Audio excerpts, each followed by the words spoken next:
Hello, it's James from Uinifed Goods. This is episode 3 of the Uinifed podcast, and we're sitting down with Daniel Avery. We're talking about physical media, Nine Inch Nails, Smashing Pumpkins. We're going deep. Yeah.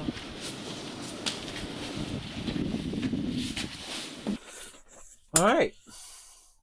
Can I call you Daniel or Dan? Whatever you want, man. Yeah, let's call you Dan. Yeah, sure. Dan Avery. We're here in the Docklands, right, in London? Yeah. Deepest Docklands. Do you want to explain a bit about where we are today, just to give a bit of context? Yeah, we're in my studio, which I've nicknamed Petrol Blue over the years. Just nice. The colour of it. Yeah, the Docklands, I've been in this converted shipping container for well over 10 years. Right. Ever since, like, most of Drone Logic got made here, and that was in 2012. And here we are, still. Yeah. So it's been my my musical home for a long time. I love it down here because it's really quiet. It takes a bit of effort to get to, which I also like. Yeah. It feels like coming to work, but once you're here, it's really quiet and serene. We're right next to the water.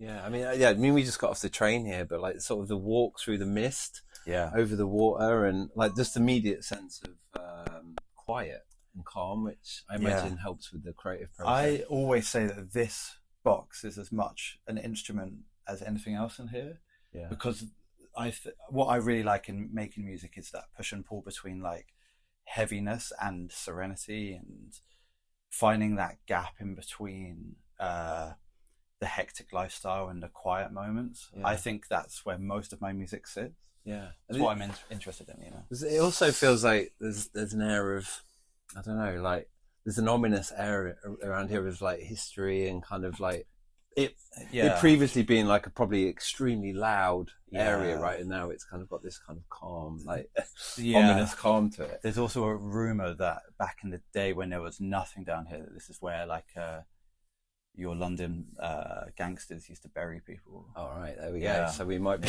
your container might be buried be built on top of that. I mean, I think like obviously the latest record, Drone Logic, was absolutely stunning piece of music, man. Thanks for sharing it with the world. But it feels great to actually be in here and sort of know it was created. Yeah, everything was done in there. And from just obviously from Uinifed Goods perspective, we like to sort of have a peek back into like cultural moments in your life. There's lots of nostalgia in there, and the physicality of things. Can you remember like your first musical memory, the first time music really kind of connected with you? Well, my dad was a massive, and still is a massive, record collector, so it would have been something that he was playing in the house, I'm sure. And him always playing, you know, just vinyl and like letting me put the needle on the record. I remember those moments. I wonder what it was, but you know, early memories of like Rolling Stones or New Order being blasted out through the house. You know? Nice. That kind of thing. Yeah. What sort of New Order era was it? Everything. He had everything. That was the thing about, especially as they got older and I was getting more into music, there was so much that he already had. So, you know, the big one for me, and I've told this story before, but the big one for me was when I was really getting into Nirvana, and I saw something about Kurt talking about Black Sabbath, and then my dad had all the Black Sabbath records, and those moments of, you know, like, oh my God, I already have them. You know what I mean? They're already in my house. What a cool dad. Yeah. So that was sort of, I think I remember that interview with Kurt where he was like, as a cross between like the Knack and Black Flag. That's how he sort of described the sound, right? I think it's in the Live Tonight VHS. Right. Which I remember that moment. I'm thinking, my dad definitely didn't have any Black Flag records or Black Sabbath records, but it was sort of that moment of like him looking back and informing his audience like what music to get. So other than Black Sabbath, was there anything else from that kind of period that you learn't from those current artists? It's a good question. I mean, looking back, and people like Iggy and the Stooges were mentioned by loads of people who I loved. Tell you what's interesting about being here is that I've always been next door to Richard Fearless from Death in Vegas. He's just a few containers down. No way. I was thinking Lost in Translation. Right. Always. Yeah. Sorry to be obvious. Not at all. I think that's my favourite film. Yeah. Well, of all time. I think it's probably number one. Right, we'll park that for later. That's and I was always really, before I ever met him, really into Death in Vegas. And I always loved how they were, futuristic, but always gave a big nod back to the past. And so I learned lots of things from Fearless before I knew him, and then getting to know him. I'm playing with him. What a full circle. I'm playing with him on Friday at Phonox. We run a night called Goo, which is us just like going deeper into like the trippier end of our record collections. Yeah. And so yeah, lots of those things, going back in time and digging up Stooges and Jesus and Mary Chain and Spacemen 3 and things like that. They were all really formative in my teenage years. Yeah, I feel like, soundtracks as well, obviously, are a great opportunity to sort of like piece all those sort of like historic references, but also current bands at the time. Obviously, the Death in Vegas track wasn't that old at the time, but they were obviously informed by MBV and Jesus and Mary Chain that were also on there. And it's just this wonderful like melting pot of great tracks, right? Yeah. I still get so excited about discovering an artist who I didn't know anything about, and like, oh my God, there's 10 albums to explore here, or being handed a record. This is why you and I love physical media, right? It's because you can love something, and then you can hand that item to someone else, and it opens up a whole new world for them. And the cracks on the record and the sound of like scratches, that's part of the sound because it's already been loved. And it's amazing. Like the static of a VHS tape or whatever, it's like it has a memory already like implanted into it. I love it. Like still now I get so excited about it. On a daily for me as well. I think, I don't know where I read this, but it's the fact that like these items that we're going to get some pieces out in a minute and have a look, but it's sort of, you age with them, and that aging is obviously very apparent on human beings, but it has an extra beauty when it's on a record, or like you say, the flickering on a VHS tape. And oddly, the more those crackles start to appear, and it's that sense of vulnerability that makes it a good point. A better. I didn't come up with that. I read it somewhere, but it was just sort of like, I remember reading that, thinking like, wow, we age with these pieces of art together, and it's just like, it's quite romantic. I think it's romantic. I think it's the definition of romantic. Yeah, I love it. So just going back to Nirvana, you said, was that like for me, like in 91, 92, that was a huge moment. Was it similar for you? Yeah. It wasn't. It must have been after Kurt had died. I'm trying to remember how old I was. I was probably about like 10 or 11, but my dad's friend had made him a cassette tape, had compiled a cassette tape. Your dad's friend? Yeah. How cool is this? That's amazing. Of Nirvana. And I just used to play it. And looking back, he must have been quite a fan of Nirvana, because there were it wasn't just the obvious stuff. There was live tracks on there. There were B-sides, which I didn't know at the time there were B-sides, but it was, I just used to play that so much, playing video games. And that was one of the things that I felt like I'd really discovered sort of on my own in a way. And it really spoke to me. So yeah, that was definitely a real early one for me that I just really, really got into. Yeah. And then from there, the natural progression into things like Smashing Pumpkins, and then discovering their whole back catalogue, or The Cure, or something like this. Yeah, I think that kind of path from like Nevermind to sort of Siamese Dream, kind of is like a real moment. Yeah. For me, the same. I think everyone kind of, we didn't transition over, but once we knew Nirvana was finished, we're like, now what? It's like, what do we listen to now? Yeah, it's an amazing way of putting it. Yeah. Have you ever seen that list that Kurt wrote of his favourite albums? You've seen that? I have. No, what's on it? Can you remember? There's things like the Raincoats and we'll look it up, because it's really worth looking up. It's good just to like really dive into. Yeah. I think PJ Harvey's on there.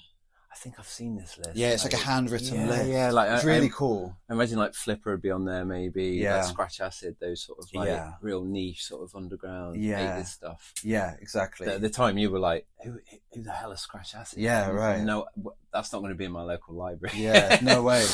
But it was a sense that there was this really wide beacon of work like that he was informed by. Right? That's my favorite thing about a musical artist, is any artist who can create a wider world than simply just their songs. Yeah.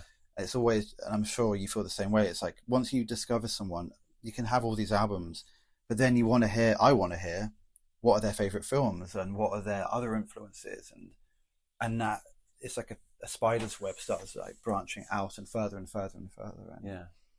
Did you like have anyone, like a friend or anyone in particular at school or growing up that like really like influenced you, or was it? I don't know if you have siblings or not, but I've got a younger sister, so we were always, you know, of a similar age, so we were into very similar music and remain that way. But I had one friend called Simon who I grew up with, who was 2 or 3 years older than me. And it's funny, like Pumpkins are going to come up a lot, but he is it's fine. We can do a Pumpkins episode. Yeah, we man. can I'm here do. for it. And he was the biggest and is the biggest Pumpkins fan. So it was him who told me about it was him who had this Aeroplane Flies High box set, which was probably a good time. Yeah. Again, Pumpkins are, I think, probably the perfect example of a band who had amazing albums, but then if you wanted to dive deeper, if you wanted to knock on that door, you could be let into this world of like, oh my God, there's as much in terms of B-sides and live tracks and demos. And yeah, I mean, clearly enough to facilitate a 5 CD box set. Yeah. Which we have right here. And this is, I mean, I've actually bought this is my old copy. So gorgeous. What year was that? 96?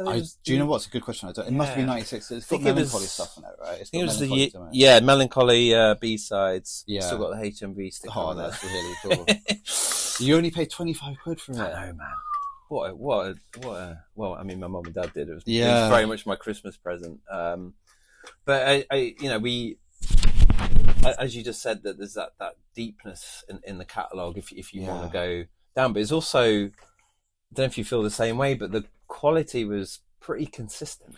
That's right? The best thing about it. Yeah, it's that. Yeah, there's no chaff on there.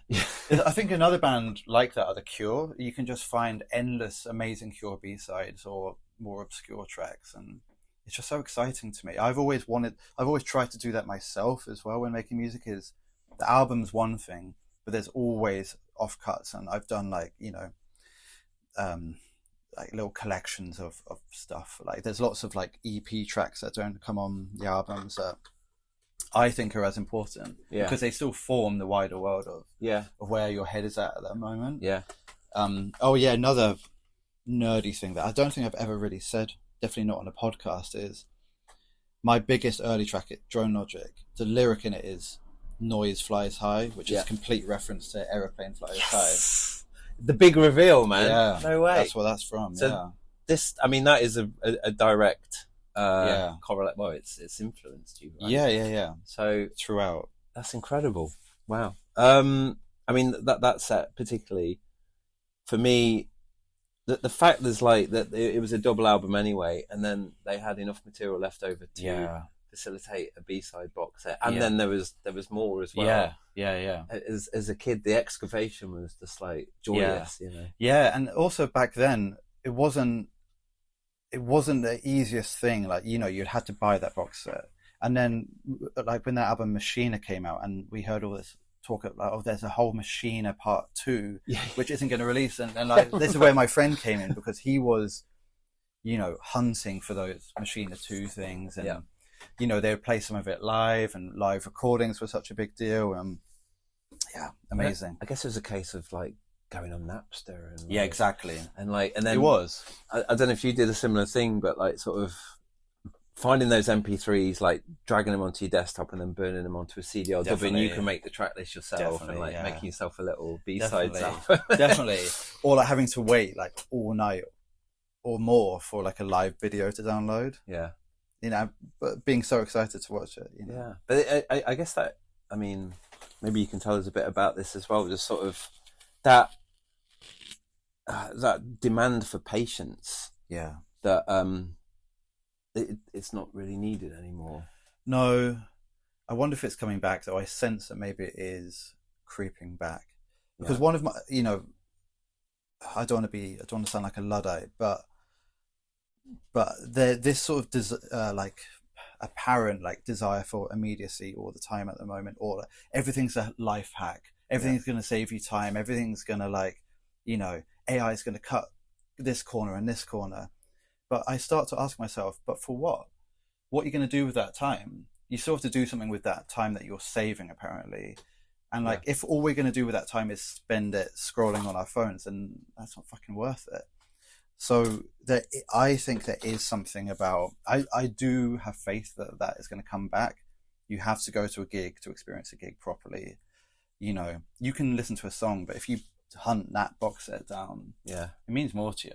I think so. I firmly believe it, you know. So maybe it was just this kind of like attention span deficit is hopefully just like a blip in the human race. I'm also not sure if it's that true. Like, obviously we all have, like, we're all used to living a certain way now. Yeah. But if all we do is say that kids have no attention span anymore, it's like, how do you know? You're not a kid. Most of the people saying that. It's like, if we're just telling them that all the time, then what do we expect to happen? You know, there's been a few like glimmers of hope for me. When I was in Brighton recently, when Tremor, the last album, came out, and I went to sign some CDs, and I noted that they had ordered quite a lot of CDs in, and they were like, oh, this is like teenagers on a weekend now come in wanting CDs, because vinyl albums are expensive, become more expensive recently. They have, actually, yeah. But a CD you could get for 10, 12 quid, and it's still got the artwork, and you still own it. Yep. And I don't know, it's cool to hear, you know? That's like so encouraging, and sort of obviously, I mean, our Unified Goods mission is to continuously put this stuff out there and try and at least make stuff available, but also educate where we can. But if you're experiencing something like that firsthand, that's incredible. That like you could get a CD queue in 1985 at a record store to see an artist, and it's still happening 40 years later. That's incredible. It is. It is. Yeah. And the CD, I mean, I'd be interested to get your opinion on this, but it's actually a beautiful thing, right? I think it's beautiful. It's also funny how I heard that I've stolen this. This isn't my thing, but there's all this talk now of like on streaming of like you pay more and you can get like lossless quality. But I heard someone say it's like we already had that with CD. Yeah, we had that 40 years ago. We already had lossless quality. Yeah. Like, and we then obviously MP3s came along and we went backwards, and we're back to where we were. But we already had it. So yeah, that's true. So sound quality wise, that it's the best, really. Yeah, if you want that kind of sound, and they are beautiful. Yeah, they're gorgeous. Like, I'll show you this whilst we're here. So this is Ultra Truth, the album before. And this is the Japanese version of it, but it's like, you know, there's some, to me as a fan, especially of Japanese things, there's something about holding that, and the way it looks and the way it feels it's special. You know? The hype sticker, the whole thing, and just the kind of, I mean, the chrome kind of mirrored aspect of it, like and in terms of quality, I've not actually thought about this, but like you're totally right. And so I remember my dad getting her first CD player, and obviously Queen Greatest Hits was in there straight away, of course, without a doubt. Probably came free with the hi-fi, but like that sense of just being like, that sounds insane. Yeah. And then a few years later, you'll be scrabbling on a PC to like burn some really like ropey trees and like, but being okay with it. Sure. So do you think that's why it stood the test of time? Is the quality of the audio on there, or is it more the physical? I think it's both. It's both. I think the physicality is a huge part of it. Yeah, I just think they're really neat. You know, they're beautiful, and you get all the artwork. You still get the booklet, but you're not going to break your back to carry them. And yeah, I'm a big fan of them. It's also how I learned to DJ, was on CDs. Oh, really? So, yeah, so they mean a lot to me. I think the vinyl renaissance is probably received a little bit better just in the media. Like, it kind of made sense from maybe because they were starting to get more collectible and the prices were going up, and therefore reissues, etc. But I think the like CD renaissance and the CD DVD renaissance is probably a little bit harder for everyone to get their heads around. Have you heard this, that people are into DVDs again? Yeah. It came up on my feed today. It's like, DVDs are back. It's like, okay, I kind of knew a little bit, but it's good to know. It is. Because there's so many films you can't stream. Exactly. That are only available on DVD. Yep. And if you've got a PS2 or... exactly. Which we'll move on to shortly. But that is a beautiful CD there, man. Yeah. Thanks. So just going back to, I mean, we text a little bit anyway, but there's one photograph of you that I just want to speak about, which we will show everyone shortly. But it's if you, I don't know what age you are, but like you're kind of this is kind of moving into the 2000s now. We're kind of on that trajectory, but you're in the Running Kids rival school, United by Fate T-shirt, and when you shared that to me, I was just like, I just felt this wave of like, wow, I'm not on my own, and like, sure. Can you tell us a bit more about that photo and that time in your life? Because I guess, I don't know how old you were. So I must be about probably like 15, 16 in that photo. Yeah, that's right. So from Nirvana and then Pumpkins, and then really my journey took me into bands like Quicksand and Deftones, rival schools, of course. Queens of the Stone Age were huge for me, and Caius. Caius, man. Yeah, I love Caius. And then it was actually thanks to you. Here's another little insider thing, that you hooked me up with Walter Schreifels, who appears on Tremor, which is a complete full circle moment for me. Me too. It's phenomenal. Yeah, so I couldn't believe that was happening. And the fact that the fact that you were texting me was also, oh wow, okay, Daniel Avery's got in touch. That's amazing. And then do you know Walter? I was like, I do. That's really lucky as well. And like, and it all worked. And obviously, he is the nicest guy in the world. He's the best. But I guess that full circle moment from wearing that T-shirt, and I remember seeing the video on MTV too, like just doing the rotations back in the day, and just being like, who is this band and who's this guy? And for sure, and obviously the history from the hardcore scene with Walter especially as well, and then we're all coming together. I love it, to make something work for you in this new album. Like, it's a real dream moment, and he's every bit as cool as I wanted him to be, and it was fucking cool. Yeah, it's so good. Did you play in bands? Just we're talking about bands so much. Was this ever a thing for you, or? Well, only as a real hobby. So not really. I mean, bass was the first. Where's my bass guitar? It's somewhere. It's hidden over there. Yeah, very nice black Fender bass. Yeah, that's not my original one. I did have a Fender bass. I actually don't know what happened to it. So for Tremor, I thought I'm going to buy myself a new bass guitar, and so I play bass on the album. But no, I mean, I guess it's funny because if I was just a music fan more than anything, and I liked playing bass guitar like in my room, like little 4-track recorder, like messing about making stuff.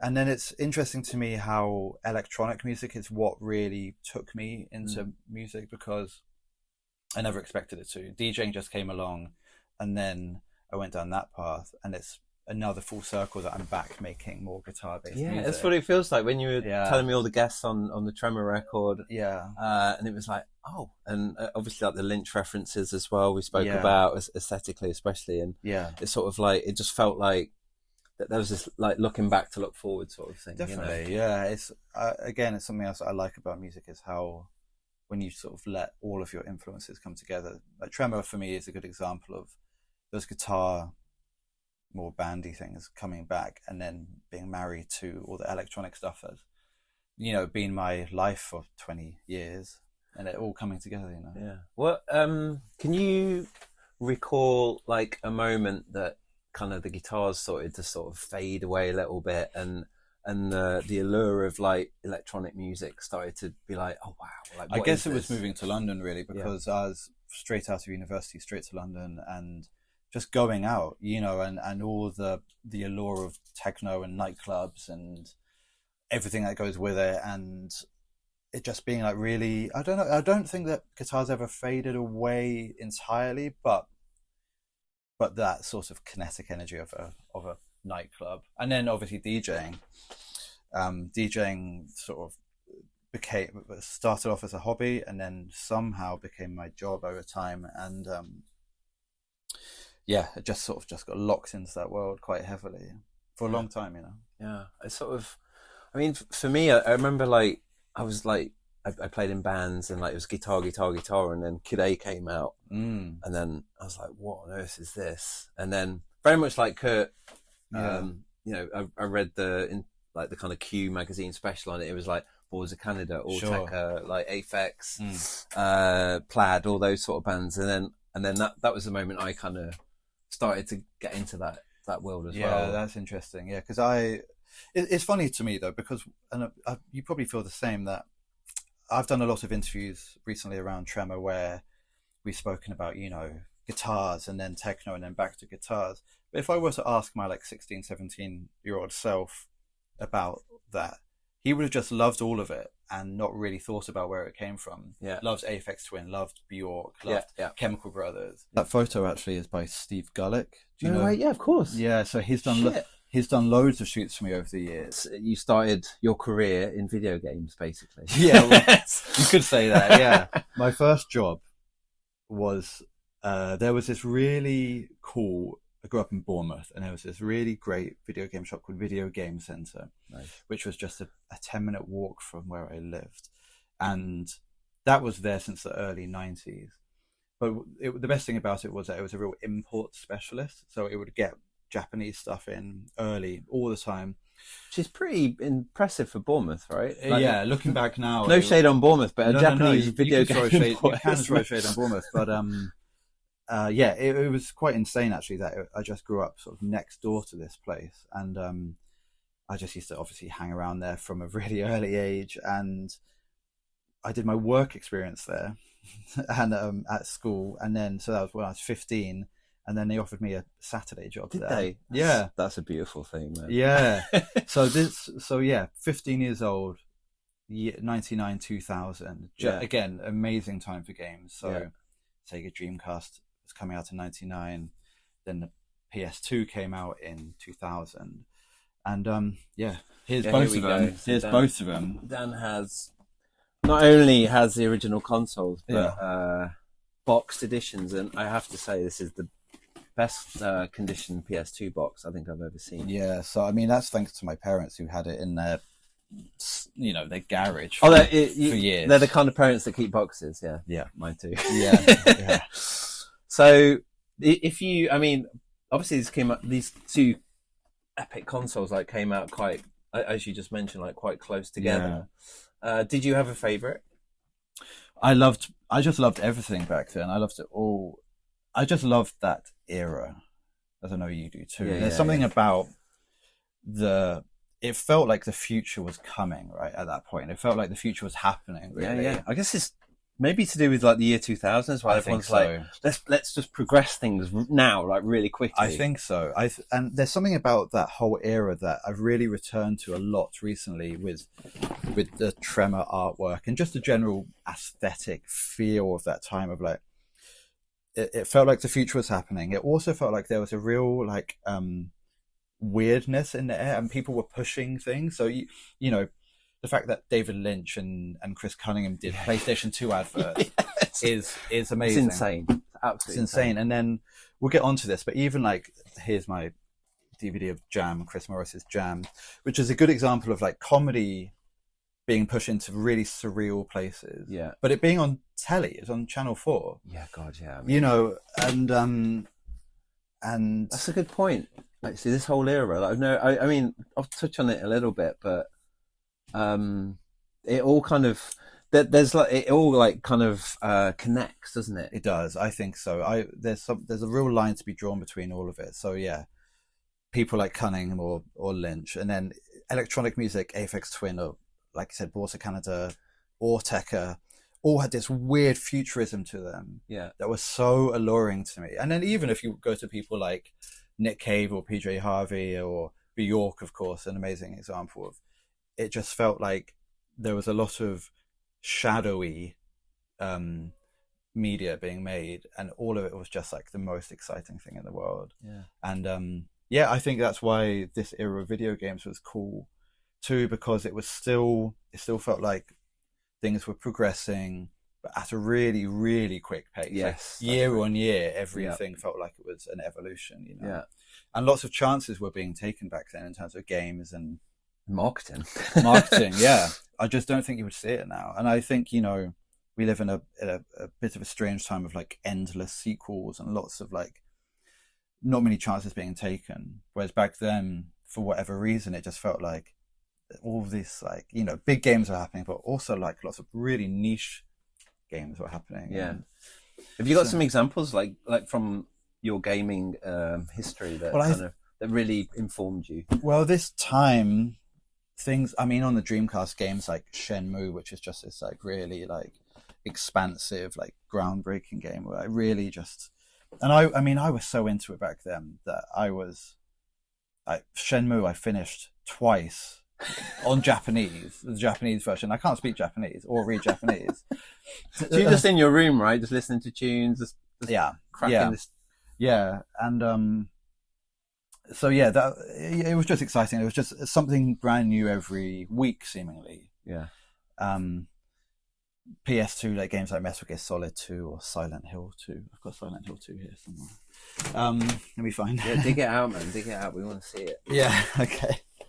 There you go. If it's accessible. There you go. Oh, wow. There's Metal Gear 2. Yeah. There's Ico, which is amazing. So I guess Ridge Racer 5. There you go. Before you, but there was a taste for gaming before you worked at the gaming store. Yeah. So there was. So I mean, I was just obsessed with it as a kid. I got my Super Nintendo when I was 7. That was it was my 7th birthday. Oh man, you got a SNES at 7. That's pretty special. Winning the lottery. Yeah, it was winning. It was winning the lottery, and then it was just really like my comfortable place, you know, playing video games and just loving it. And also, you know, living nearby the shop, but there also was a bit of a community around it, you know, made friends there, people I still talk to now. And it was just I found it just a really exciting time. And like I said, that time, every year felt like a rebirth. Like graphics were just getting so much better. The experience was, you know, there was just something new every week, seemingly, as I said. And also what's interesting to me is that whilst I still keep up with that world, I do not play it in the same way. I don't have time. I don't have time. I kind of, because I stopped for a long, when I started going clubbing, really, I wasn't really playing games, so I feel like my skills are sort of stalled in this era. Meanwhile, everyone else got loads better, and I'm just bad at games now. But yeah, it's there was something magic about that time, really magic. Yeah, and I guess like working in the store as well, just like this constant flow of new product and kind of stuff coming in from Japan, which obviously we're you know always referencing, and it's sort of someone had uploaded a few photos of that shop. I'll send them to you. We can put them on this. Yeah, that'd be amazing. What was it called again? Video Game Center, VGC. Yeah. And how long were you there for? It's just a Saturday job, so like 2 or 3 years. Yeah. Okay. Yeah. And I think, you know, we've spoken a bit about the kind of crossover, obviously Lynch, but also you've got a Chris Cunningham DVD here, which and a Warp one here. So here's your Warp one, and here's your Gondry and your Cunningham. So just to compilation. I mean, obviously this is something we've referenced for many years now, but like, can you remember like your first like Chris Cunningham video that you watched? It would have been Come to Daddy, I think, or Window Licker. I mean, because I'd heard about Aphex Twin, and then MTV2, man. How great was MTV2? I lived on MTV2. Me too. It's on. I just used to have it on all the time, and seeing things like that were just amazing. Also, things like Portishead is another good example of something that I was just so intrigued by, and it felt like mildly alien. That's a good word actually for this era. That is actually, especially with the Chris Cunningham PS2 advert, which is the best thing ever. You know, like what's cooler than that advert? You know, it doesn't even say the word PlayStation in it, and it's odd, and it was on TV, like mainstream TV, and you might be intrigued by it, but then you might have to explore what it actually was. It wasn't giving you everything. There was still a curtain to be drawn back, but you had to do the drawing back of the curtain. That's what I love about that era the most, is that okay, now I want to dive deeper. I guess for me it always just felt like it was late like Channel 4 late at night sort of territory. Yeah, definitely. If you were like, your mum and dad had gone to bed and just like leave Channel 4 on it and you'll see something crazy. Yeah, right? definitely. Sometimes BBC Two as well, like, you know, yeah, they may be showing a Lynch film at 10 o'clock or whatever, you know. Do you remember BBC Two used to do things like freak nights? Do you remember that? I remember that. They used to do these like sort of like the nights that would be about, there would be things like this all night. Like they might show like an oddball film, but also like a documentary about UFOs or aliens and stuff. Yeah. I remember watching that at a really young age and just kind of being a bit scared by it, but also really interested. I guess like the other night is with the, obviously like it was started. I feel like it started with Twin Peaks, which we obviously with your latest record Tremor, there's an influence of Lynch in the aesthetics and the amazing promo videos you made. We got a copy of Twin Peaks, Fire Walk With Me here, but like I remember. Like I wasn't allowed to watch Twin Peaks because I wasn't old enough, but my sister was allowed in, and I was kind of like trying to creep in and look through the gap in the door. Wow. I was like, I'm not sure I should be watching this. Actually, I'm going to go back to bed. But then when X-Files dropped in sort of like 94, 95, whenever it was, and the whole kind of UFO, like I Believe and all that sort of stuff, that kind of felt like it planted the seed for that, Roswell and all that kind of stuff. Sure. Was really like. It was just in the ether, wasn't it? It was. It really was. Yeah, something around the corner, but we don't quite know what it is. Yeah, I guess maybe that was a millennium thing. I do think it was. Yeah, there's obviously the whole pre-millennial tension thing, and will all the I guess the fear of like the clocks resetting on New Year's Eve '99 into 2000. Everyone was like, the world's going to end. Yeah, I know. We did think it at one point. Where were you on millennium? Oh, I don't think I've got a good story about it because I would have only been like 15 or something. So I definitely wasn't out. You would have been in Bournemouth. No, definitely wasn't out. No. Where were you? I was. I mean, it's just in my hometown, Swadlincote in South Derbyshire. And I think we just went to a pub and then a friend's house, and like this awareness that there was probably like loads of amazing stuff going on out there, but we were just like, we had a great night.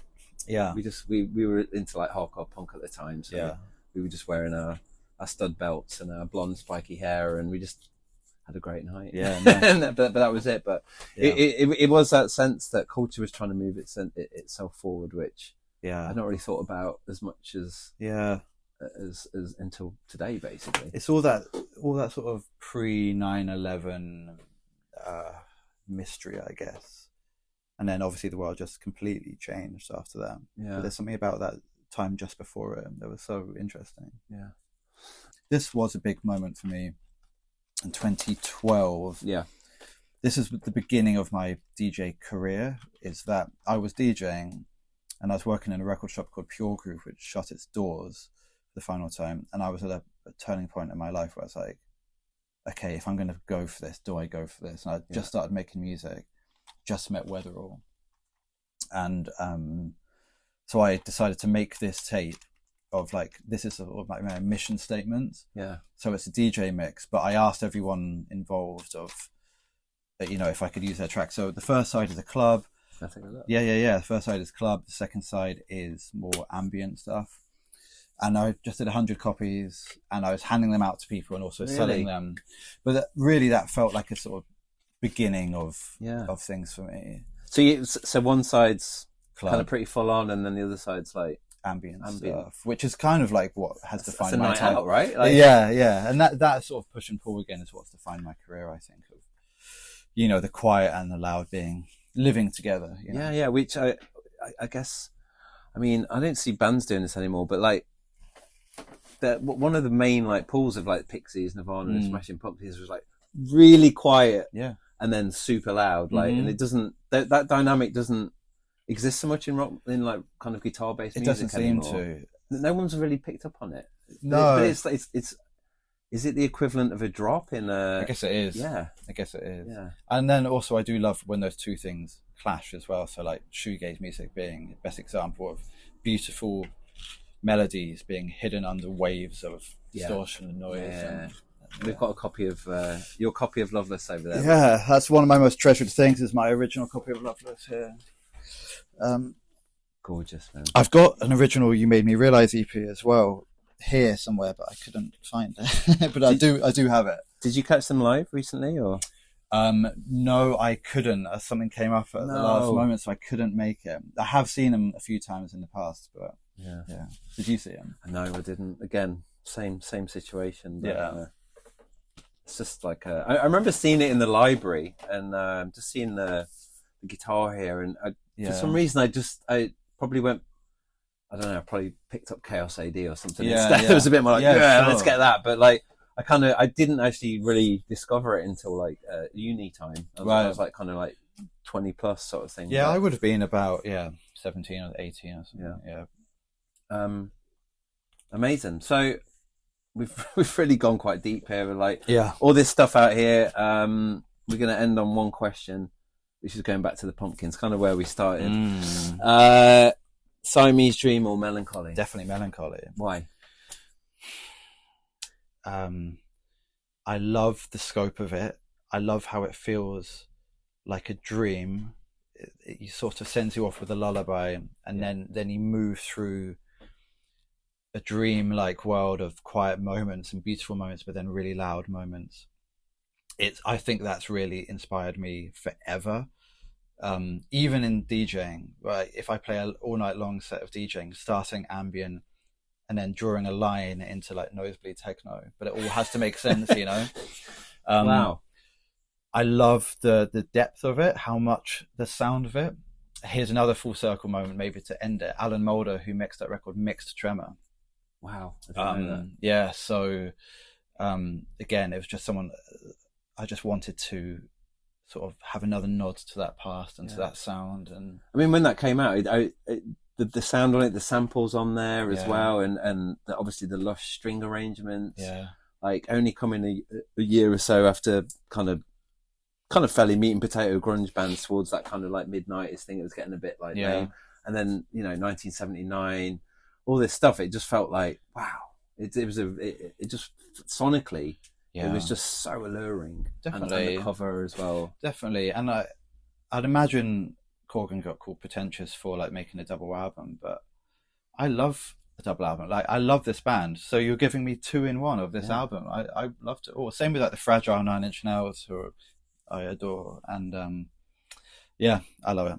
Yeah. I mean, I know he gets, from an ego point of view, he gets kind of a lot of flack, but I just kind of try and zoom out from that and just had a really individual, unique vision, which he realised. And I don't think there's been anyone like the Pumpkins since. Yeah. I can't describe what it is about them, but they're a magic band. Yeah. Oh, I'm glad we can agree on that. Yeah. Daniel Avery, thanks so much for having me. For joining us, and we went deep there, and I look forward to seeing you at Brixton Academy very soon. Nice one, man. Cheers mate. Thanks, man. If you've enjoyed today's Unified Goods podcast, don't forget to like and subscribe.